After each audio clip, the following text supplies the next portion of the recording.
Hello everyone, welcome back to second video of 25th module on skills of school counselor, leadership and coordinating skills. In this video, we will discuss about various leadership contexts. The learning objectives are develop better grip over the leadership context, comprehend the school counselor leadership qualities. The recent shift in the school counseling profession has raised school counselor from a supplemental service provider to a valuable partner in the educational environment. Bowman and Dill propose four framework approach in school leadership context, such as structural, human resource, political, and symbolic leadership. Structural leadership context connotes the building of leadership in viable organizations. Human resource leadership is all about empowerment and the inspiration of the followers. Political leadership involves applying interpersonal and the organizational power. And the symbolic leadership focuses on interpretation and reinterpretation of the meaning of change. School counselors, by applying leadership context to comprehensive school counseling programs, can carry forward specific activities in the implementation of the comprehensive school counseling program. Now, let us look at the activities and the components that are included in each of these leadership skills contexts. Structural leadership. Like indicated earlier, structural leadership involves building of viable organizations. In other words, designing and implementing effective school counseling programs with the goal of maximizing the achievements of the students and the stakeholders.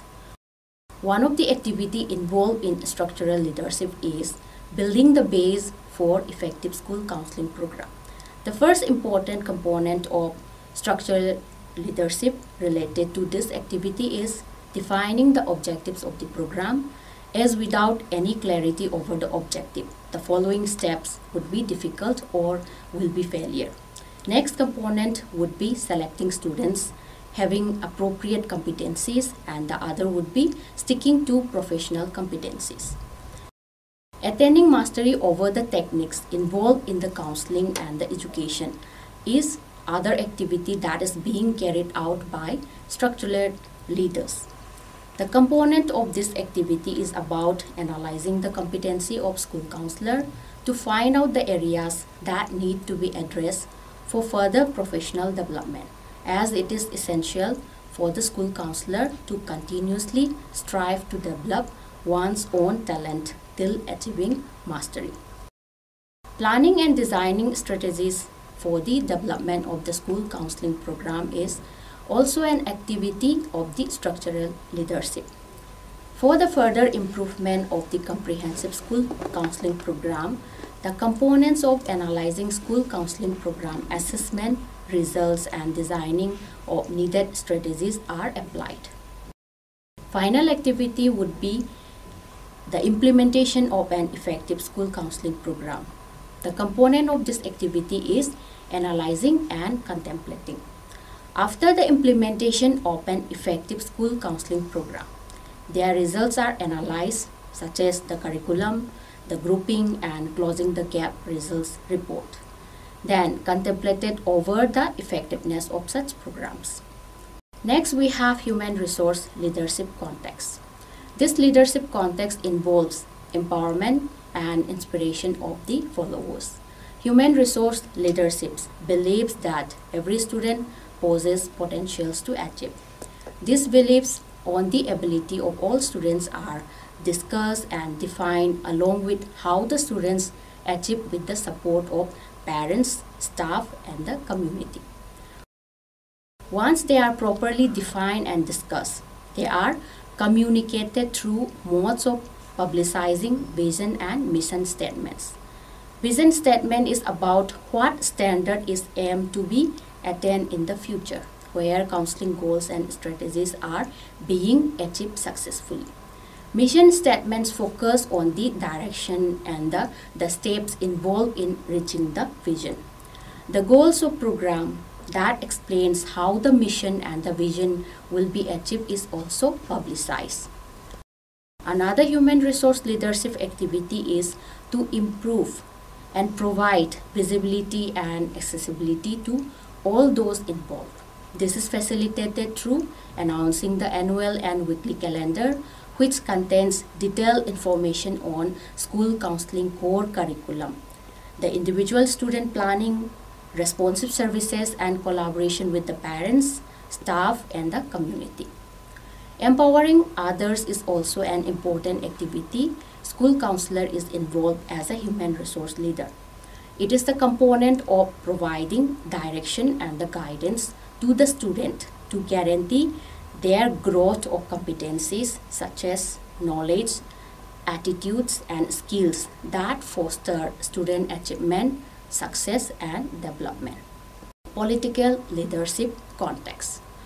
Political leadership is about utilizing interpersonal and the organizational power to advocate for student programs and resources as means of executing this quality. School counselor gets a grip over utilizing the power within the building and the district.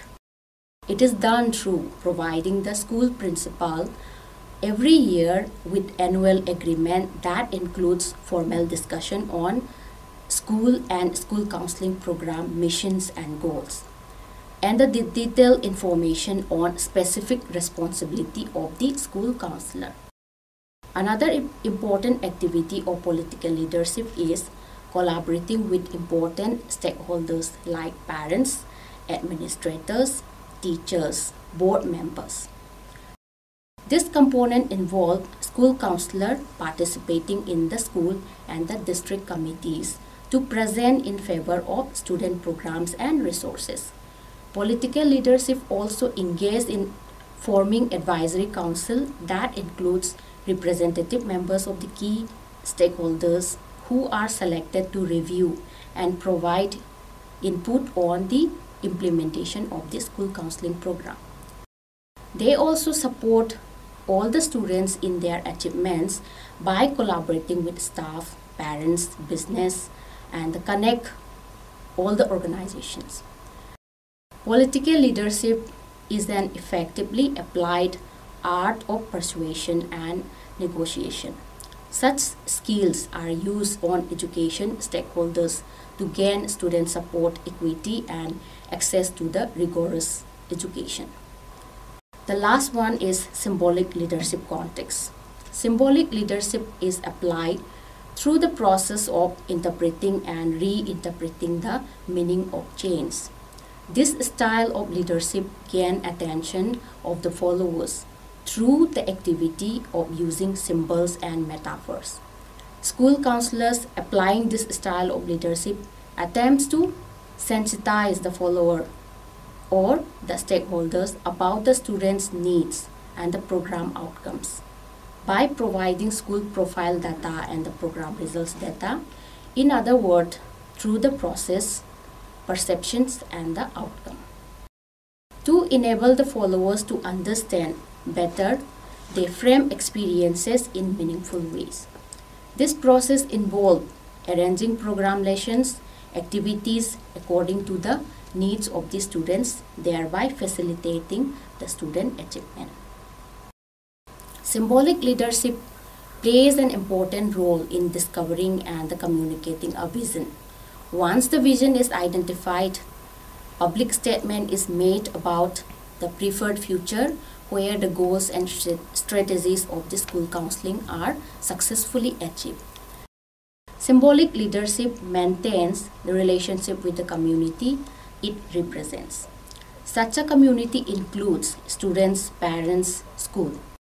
Through this relationship, school counselor is able to provide direct services to all students and strive to facilitate a positive school climate and the student achievement by collaborating and communicating with members of the community. Symbolic leadership presents an exemplary standard at all levels in such a way as to instill aspiration in others. School counselor project high standard of integrity, leadership, professionalism by following necessary ethical standards. School counselors with symbolic leadership quality continue to lead by providing sufficient example. These examples are provided in the form of results that are obtained through regular evaluation on the school counseling program effectiveness and identifying the areas of strengths and the areas of growth. Spillane's leadership model states that optimal leadership practices can be attained through distributing leadership among the leaders within a school, and an understanding about the necessity for improvement in the leadership practice throughout the school can be brought by such distributions. It also states that as the school counseling professionals interact both during structured and unstructured situations, it results in distributed leadership. This happens even when the school counselors collaborate with the stakeholders. So in this video, we have discussed about various leadership contexts of the school counselor and the roles they play in improving the overall well-being of the students. In the next video, we will see briefly about leadership traits and the coordinating skills of the school counselor. Thank you.